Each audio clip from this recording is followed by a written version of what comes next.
And now taking over the stage, we have with us today to present the data in this year's Technology Industry Report, Patrick Anderson from Anderson Economic Group, Principal and CEO, and also Jeff Green, the Detroit Bureau Chief for Bloomberg News. They'll be doing an interview-style format to present the data, and I did want to take one moment to just thank Patrick and his team. This marks the 10th year that we've been working together with Anderson Economic Group on this report. We couldn't have a better partner in the effort, and we're just thrilled with the work that they do year after year. So thank you very much, Anderson Economic Group. And with that, let's take a look at the numbers. Yeah, so maybe before everybody's had a chance at least to peek at the report, I'm guessing, at your table. So I guess start at the top and just kind of talk about what's the big picture. How did we do? It looks like it leveled off a little bit. I mean, what's the significance of that, and how should we see this as we start the big picture I'd look at, if we want to just look at the total number of technology jobs here, what we're seeing is that Michigan, southeastern Michigan, this area, continues to grow in terms of technology jobs. And in fact, we're now at 250,000 technology jobs here, roughly equal, we're going to come to at least one other competing technology hub. And that is spread across. If you look at the one with the different bar charts there showing over time, that's across advanced automotive, it's across manufacturing, chemical and material, information technology, life sciences, and related technology. So you see, as we're coming out of the recession, our technology jobs are growing. Now, this is the first year that we've been able to actually project into the current year, so that's what we're thinking our technology employment will be on March 31st over here for 2015. We have pretty good estimates for 2013 and 2014. But we've been doing this systematically with the same rigorous identification of technology clusters, the same set of comparison metrics now for quite some time. And this is a terrific growth trajectory here that we're seeing. 4 out of those 5 sectors plus the other have all grown from last year. So it's very good news, and it's something that I think everybody here should be quite happy with. But one of the interesting things when you look at that chart, it's kind of uncomfortably over my shoulder, is that... Chart looks great, by the way. The automotive technology portion is shrinking. It's really, I mean, is there significance there? What does that say about what's happening here? I mean, we hear Toyota's hiring out at the tech center. There's clearly evidence that this is still the heart of auto tech. I mean, that's why there's a Bloomberg Detroit Bureau, because of the auto industry. Well, when you break down sectors of the economy as rigorously as we do, and we're looking at specific NAICS sectors and subsectors, and when you do it on a consistent basis, what you find out is, guess what? Things do like this in every sector. And it seems like just in auto, for some reason in southeastern Michigan, we grew really fast into the spring of last year, and there might have been a little bit of leveling off. But I'm looking at 4 out of these 5, plus the other area are all growing. And we look at occupations, they're all growing also. So I think we just ran into a little bit of a fluctuation. The auto manufacturing, advanced auto manufacturing sector has always been pro-cyclical. That's just a fact in that industry. You gear up to do production, you make design in front of your production, and that means you've got some ups and downs. It's a great industry to be in. It's high wage, it's high skill, and it's export oriented, but you do live with some fluctuation, and that's what I'm attributing what happened in auto. I'm a little curious. One of the things we've been finding is there's also a shortage of those people. I mean, those kind of stories attract a lot of interest from Bloomberg readers. Whenever we write about the demand for $100,000 plus engineers in Detroit, or the tech jobs are growing the fastest in Detroit, it does seem to be there's also the issue of even getting we've grown so fast it's hard to get the people back here fast enough, resettle them and bring them back to Detroit. And that's something that I think we deal with, and as our Automation Alley hosts were talking about earlier, one of the things that's most important is that we understand who we are. Who are we? We are a high-tech center equal to any in the country, and you're going to see some more statistics a little while ago. But to attract people here, it's important that we're able to tell our own story and do so rigorously, and I think that's something that we struggle with. But I will say that one of our strengths, and something where we're clearly out-competing places like Silicon Valley, is we actually produce the talent here. If you want to go to the slide about the STEM degrees here, our area is one of the top producers of science, technology, engineering, mathematics degrees in the whole country. You have to go to Boston and their cluster of universities to see somebody that does it better.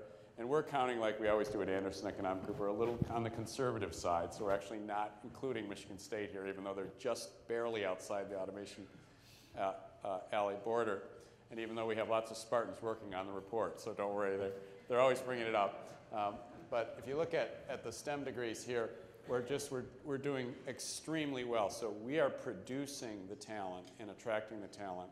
This is one of the reasons I think we're going to be able to sustain our advantage in the future. And one of the interesting things that we talk, I mean, hearing the previous speaker screw the valley, I mean, there is, how do you decide who to compare us to? I mean, that is always the thing that surprises my colleagues in San Francisco, because they see these reports and they'll send me an email, hey, did you know Detroit? I mean, yeah, you guys emailed me that 3 years ago as well. I mean, it's a big surprise every time it happens to the folks in the valley, because that is the center of technology. Well, I love San Francisco. I'm actually flying out there on Sunday, and so when I bump into them when they're eating their latte and going to their yoga class, I'll remind them. I just got a text from my colleague who now covers Apple, used to cover General Motors, of strawberry chocolate flavored coffee, which is apparently the rage. I'll try to skip that one. But anyways, I think it's good if we do a comparison of just the tech jobs across the country. And what you see is that we're comparing, we have 15 technology hubs we're comparing ourselves with. And by the way, we didn't choose these on the basis of who had the best website. We choose these on the basis of who actually has solid technology, and that includes people you think of like San Jose, Silicon Valley, but it also includes Minneapolis, which is an up-and-comer, and includes places like Atlanta, certainly includes Boston, but includes Cleveland and Chicago. So we compare rigorously against these. And then if you look at the technology industry establishments, just go to the next slide here. Next slide. You can see the comparison with us and with others. So these establishments, these are the number of employers. Our employers tend to employ more people than some of these other folks here, but you see how well we're doing. Minneapolis, see how strong they are, and by comparison, Chicago has double the population that we do. So we're more tech intensive than Chicago. And then if you look at the next slide also, and the one after that, you see our employment, 225,000. We're equivalent to Silicon Valley. So if you think about it, in Silicon Valley, great. Yeah, they have approximately the same number of tech jobs as us. And we have approximately the same number of establishments too. So no question about it, San Jose, this is Santa Clara County and an adjoining county. So this is Cupertino, Palo Alto, almost up to the San Francisco border.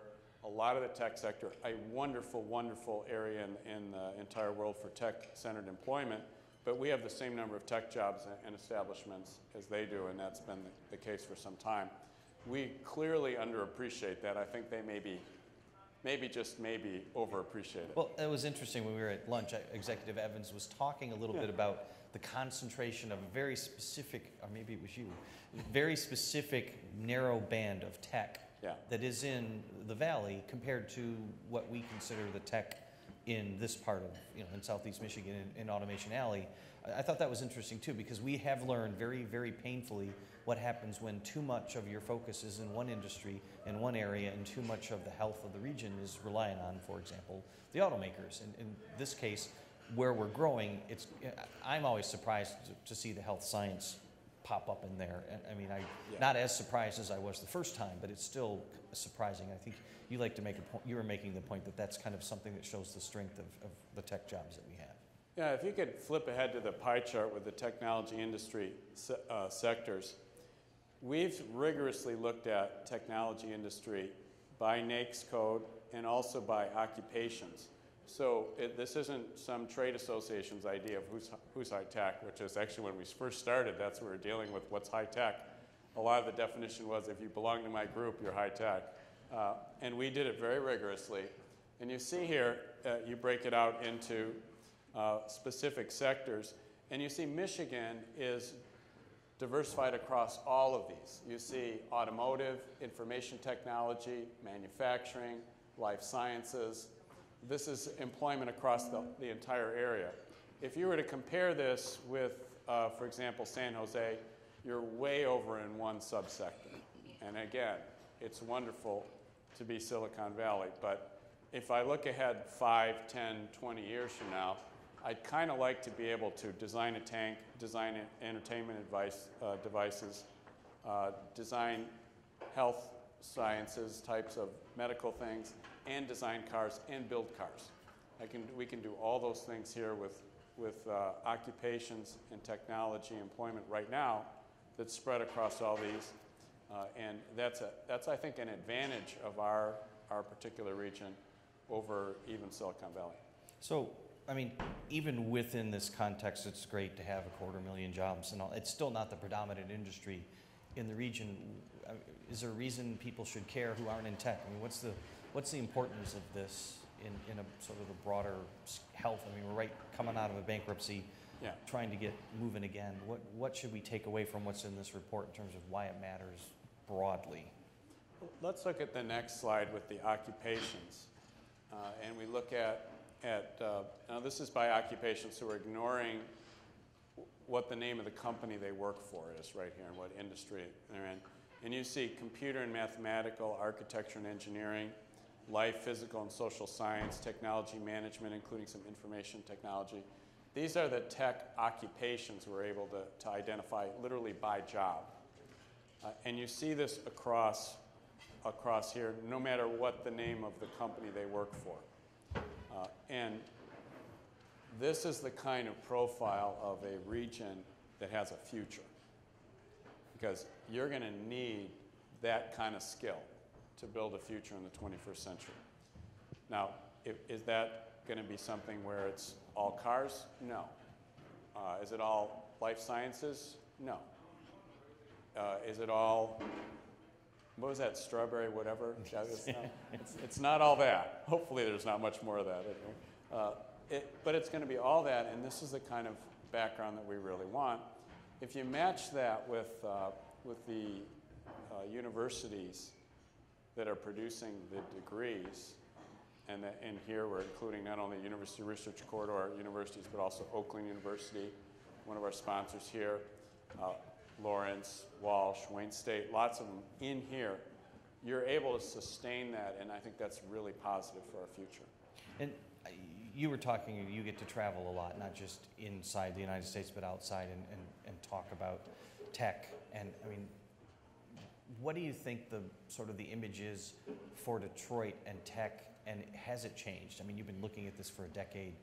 Are people starting to notice, or how much work does this room have to do to get that message out, to email the PDF of this report to their friend in the Valley or their friend in the Research Triangle or whatever?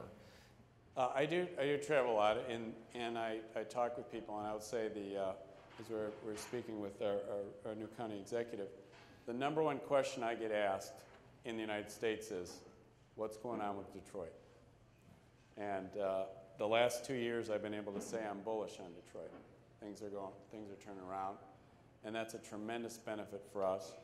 I will say that the image of this area of the country outside of the United States never seemed to really suffer that much. People knew we had problems, but they didn't dwell on them the way Time Magazine did, or Newsweek. And they know what we do, and they have an image. And I have my own kind of rule is the taxi driver rule. You get in a taxi, they don't speak completely English. Hey, American, what you do? Where are you from? And I was just doing this in Turkey, as a matter of fact, a couple weeks ago. And I always say, I'm from Detroit. We build cars. And then I make like this, and they go, yeah, Detroit. They like that. They get that. I don't say, I'm from San Francisco and I make lattes. Yeah. I don't say, I'm from, I'm a software engineer. And not that I'm going to visit the Detroit coffee plant maybe on the way out, so actually I don't want to get too much on the coffee side. But people understand what we do and what we're really good at all around the world, and that's a terrific advantage. Being able to build things that are high-tech, manufacturing them to high tolerances, sell them at international quality standards, and hook them up with all kind of telemetry and other things is a huge advantage in the 21st century, and it's something that we should all feel really proud that we've been able to build. And that's another interesting thing that caught the attention of the folks at Bloomberg. I got an email a couple years ago from our patent reporter saying, did you know the patent office is putting an office in, isn't it kind of, there's that sense, it's like, bringing a late to the party kind of thing, isn't it over? And then, GE came here, and it was, what about that aspect of it, sort of the intellectual property strength? I mean, GE didn't come here because the land was cheap when Visteon decided to empty out a couple buildings. I mean, they came here because they saw a work, and in fact, I think they realized when they came here, the competition for those workers was a lot more intense than they expected. They thought they'd come here and there'd be people lined up at their doors and they'd get all the people they needed, and they and 6 or 7 other big companies have kind of been competing for these same people who are issuing these patents, it seems like. Yeah, I think this is an area where in the United States, even here, we tend to underappreciate what we do. And the patent office, I think I got similar questions, and people thought it was some kind of urban renewal plan or something. No, people, they brought a patent office here for a couple reasons. One of them is we invent stuff here. We get patents. If you want to flip, I think, to the last slide, the patent awards. A lot of these are utility patents. This is a consistent trend in the data over the last 10 years, is that the share of the patents that originate here has been growing. And what does that mean? Now, not every one of these is going to turn into an invention you're going to have on your belt, but some of them will.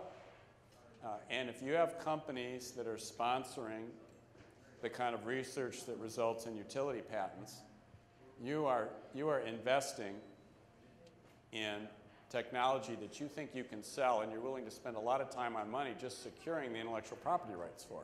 So this is a huge precursor of where things are going to go in the future. And this is one of the things I think where Silicon Valley really does have it right. They have a culture of, we want to invent stuff, even if we haven't figured out how to sell it yet. Even if I sometimes think, I don't want you to sell that. I see some of these inventions. But this is a precursor of growth because we're inventing things here. As one of our sponsors was talking about, that car of the future, we want to invent it here, we want to design it here, and we want to build it here. And I might say we'd like to design the financing and the franchise system and the other aspects to it.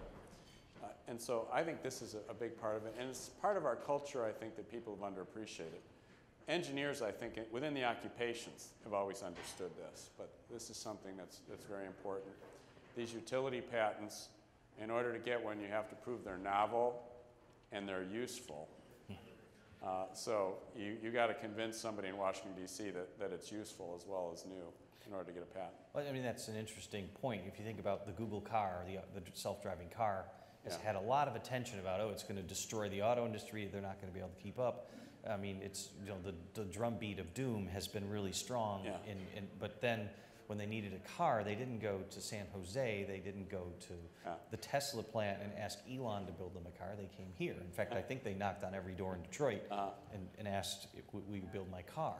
So there is some recognition that there is a value to the intellectual capital that we have here. I mean, we talked about the Valley a lot. I mean, who should we really be afraid of? Is that who is it?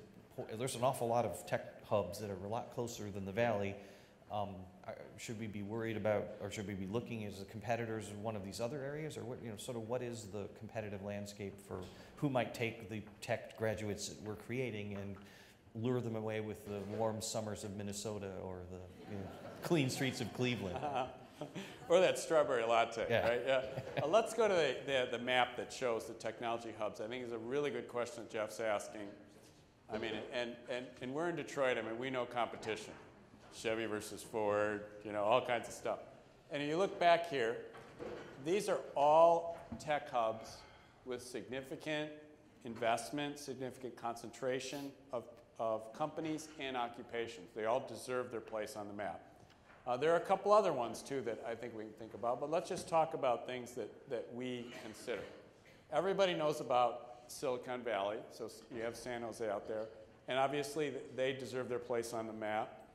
And they're the highest concentration of tech anywhere. So 25% of all their employment in tech. It's just completely off the chart. No one else is even close, even though we have the same number of tech jobs. Right. But their concentration is huge. Chicago has to have double the population in order to get, you know, a little more tech jobs than we do. That's going to be a competitor of ours. It is a competitor of ours. It's also a collaboration part. I know when I'm outside the country in particular and I'm talking about this area, I'm often talking about the whole swath from Detroit to Chicago. And I talk about Automation Alley. I'm always handing out these Automation Alley reports outside the country in different places. And I talk about that. So Chicago is not only a competitor, it's really part of, especially internationally, what is our cluster. Some up-and-comers to watch out for. Minneapolis. Minneapolis, like you say, those warm winters, stuff like that. Minneapolis has got a solid tech hub. They have a culture for it. Like us, they have to get through a cold winter, so they actually make things work. They have a culture for it. They have that Prince guy, or the question mark, the artist formerly known as Prince. And so they've got something that they're building, particularly in life sciences, and I think their culture and everything is something very strong. Watch out for Minneapolis. Watch out for Pittsburgh and Cleveland. These are two places that, again, they're like us. They have to get through winter, not as cold.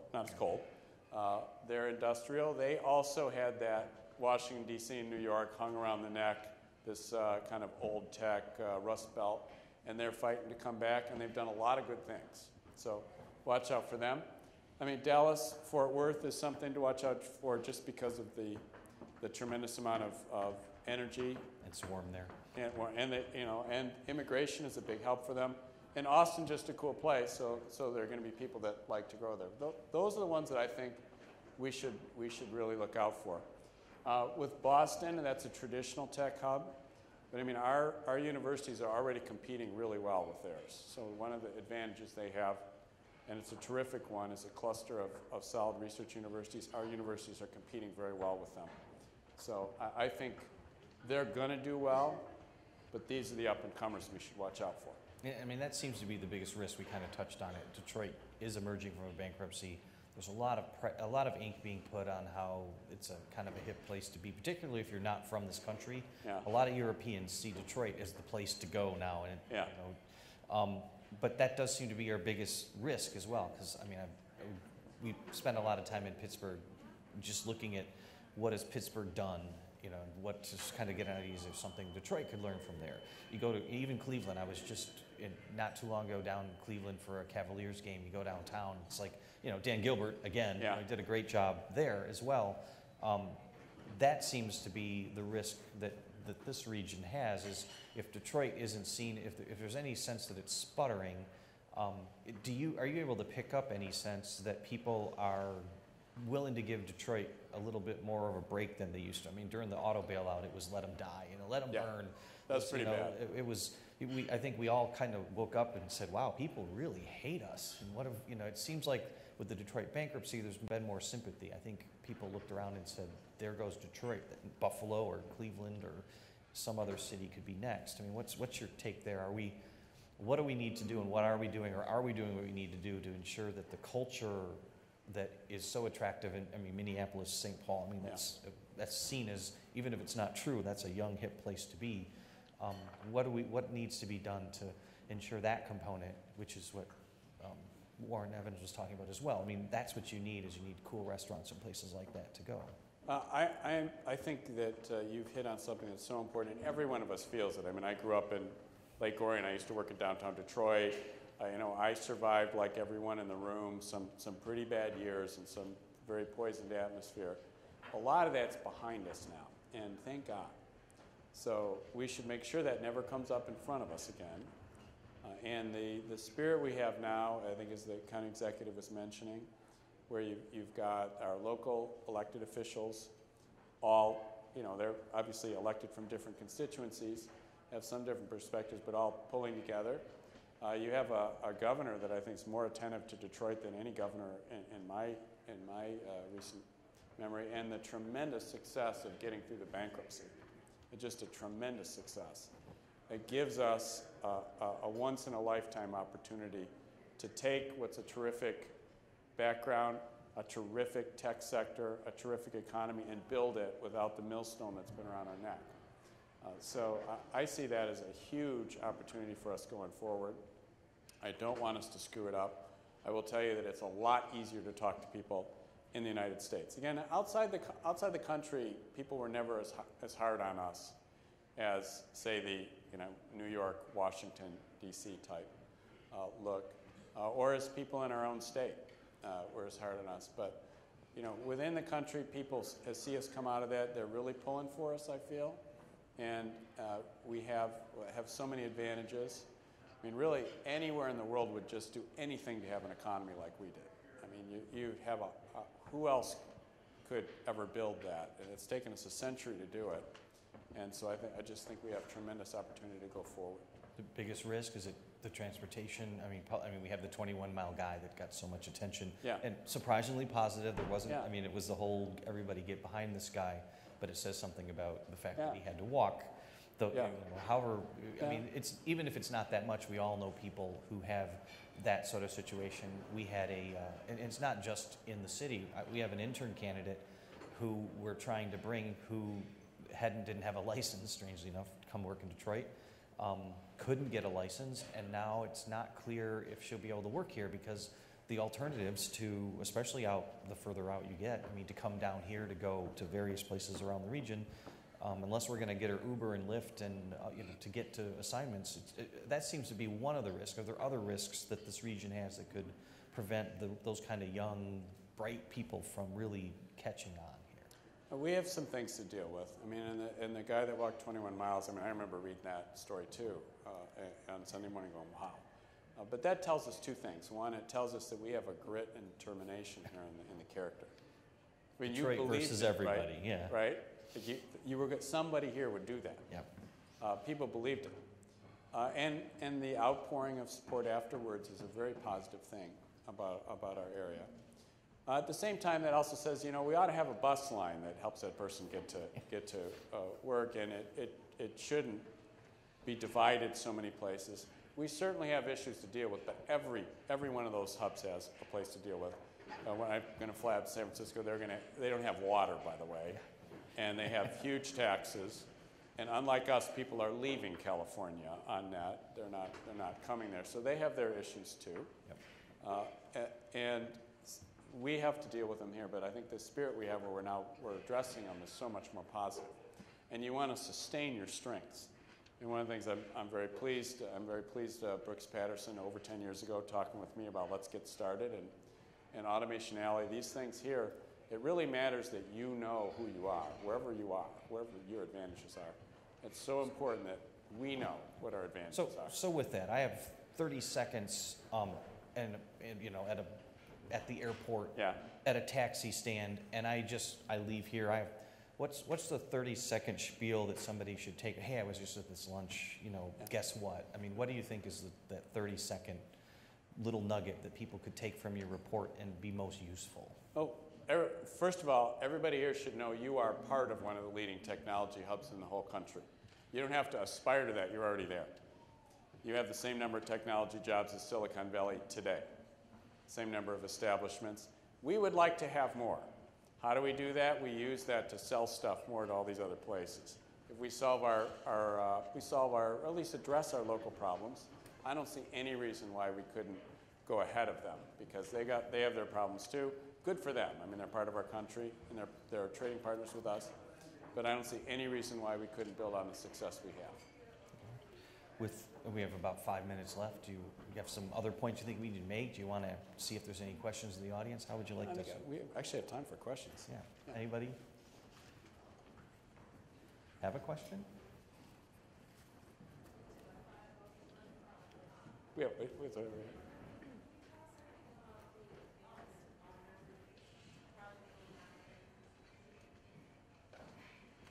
I can if he can't. So. Okay, go ahead and start. Are you talking about the auto driving?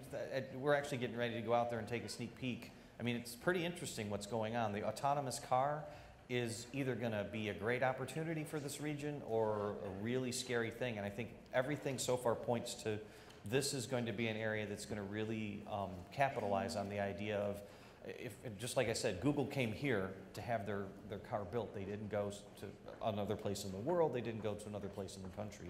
So this kind of stuff they're trying to figure out. It's really hard to make a car drive itself in the snow. And if they're, so that, as we know around here, to make your own car drive itself in the snow, imagine taking your hands off the wheel and trusting a robot. I mean, that's the kind of stuff that makes, we get all the climates, we get all the situations. And what they're doing at U of M is basically simulating the entire world in one small place where you can then throw all the scenarios at it and roll balls and have little kids run out and puppies and all the things that'll kill this stuff, and test all the different things that could derail this. And as you saw in 60 Minutes this week, there's a lot of people that are afraid of the idea. But I mean, I don't know who I'm more afraid of, the robot driving my car or the guy on I-75 going 90 and in the middle lane who doesn't think I get over fast enough. I mean, it's a trade-off. Or the robots may not have intelligence of a human, but they also may have better judgment. But what U of M is doing is really important. Can we flip to the occupations we have here, the pie chart? Because I think what your question, whether or not the autonomous car is a really big part of the future or not, it's part of the technology challenge we have now and societal challenge we have now. And if you look at that pie chart with the technology occupations, who's going to solve that problem? Is it an industry that has only computer tech people? Probably not. This is something where you're going to need people with the mathematics, the computer technology, but also the engineering background, the ability to machine the parts, the ability to design it. You need to have the life sciences aspect to deal with the way people are cognitively dealing with that. Where is that going to be designed? Probably at a region like that. And if you add on that we can train the people in every one of those sectors at multiple universities, that's where I would bet that will be designed. So I think we got a terrific opportunity to be part of that future if that's where we're going. Thank you so much. I think that's a great point to end on. If you would join me in a round of applause for Patrick and Jeff.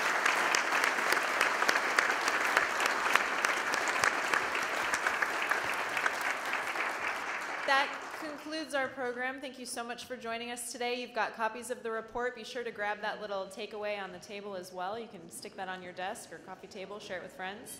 And the report will be available online as well at automationalley.com. Thank you.